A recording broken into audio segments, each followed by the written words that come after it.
नरेंद्र मोदी की सबसे डरावनी रात, एक रहस्य जो कभी उजागर नहीं होना चाहिए था। कहते हैं सत्ता की कीमत चुकानी पड़ती है, लेकिन क्या होगा अगर वह कीमत इंसान की कल्पना से परे हो। यह घटना साल 2011 की है, जब नरेंद्र मोदी गुजरात के मुख्यमंत्री थे। वह विकास और शक्ति के शिखर पर थे, लेकिन उनके मन में एक रहस्यमयी जगह की गूंज थी।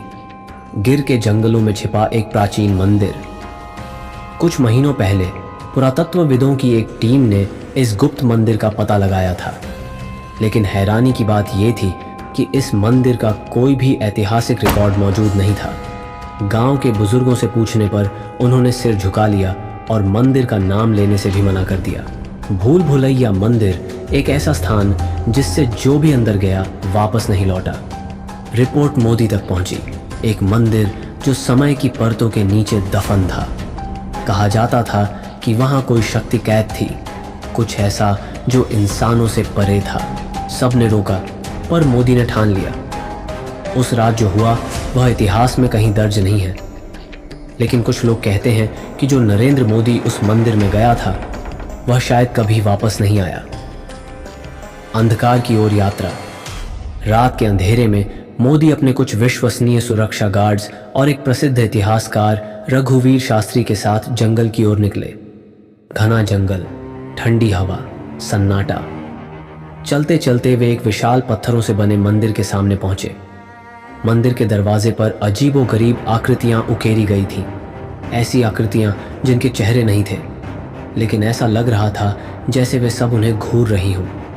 शास्त्री ने मंदिर के द्वार पर लिखी इबारत को पढ़ा, जो अंदर गया वो खुद को भूल जाएगा, जो बाहर निकला वह मिट जाएगा। हवा में अचानक एक फुसफुसाहट गूंज उठी। एक अजीब सा डर उनके रोंगटे खड़े कर रहा था, लेकिन मोदी आगे बढ़े। गुमशुदगी का सिलसिला मंदिर के अंदर घुसते ही माहौल अप्राकृतिक लगने लगा। दीवारों पर बनी आकृतियां और भी भयानक हो गईं, मानव नहीं बल्कि अजीब डरावने जीवों की। और फिर एक भयानक चीख। सबने मुड़कर देखा तो एक गार्ड गायब था।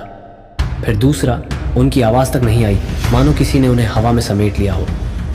अब बस मोदी, शास्त्री और 2 गार्ड बचे थे, लेकिन मोदी रुके नहीं। वे एक विशाल भूमिगत कक्ष में पहुंचे। वहां हड्डियों से बना एक सिंहासन था और उस पर बैठा था एक काला धुंधला सा आकार। उसकी आंखें लाल थीं। फिर एक आवाज गूंजी, लेकिन यह आवाज कानों से नहीं, सीधे दिमाग में गूंज रही थी।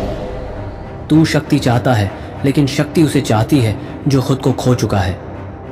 अचानक शास्त्री की आंखें सफेद हो गईं। वह जमीन पर गिर पड़े, शरीर झटकों से कांपने लगा। फिर साया हिला। क्या वापस आया? अगली सुबह मोदी मंदिर के बाहर अचेत पड़े मिले। उनकी पूरी टीम गायब थी।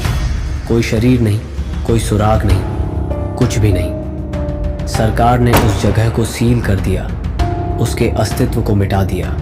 मोदी कभी उस रात के बारे में नहीं बोले, लेकिन जो उन्हें करीब से जानते थे उन्होंने कुछ बदलाव महसूस किया।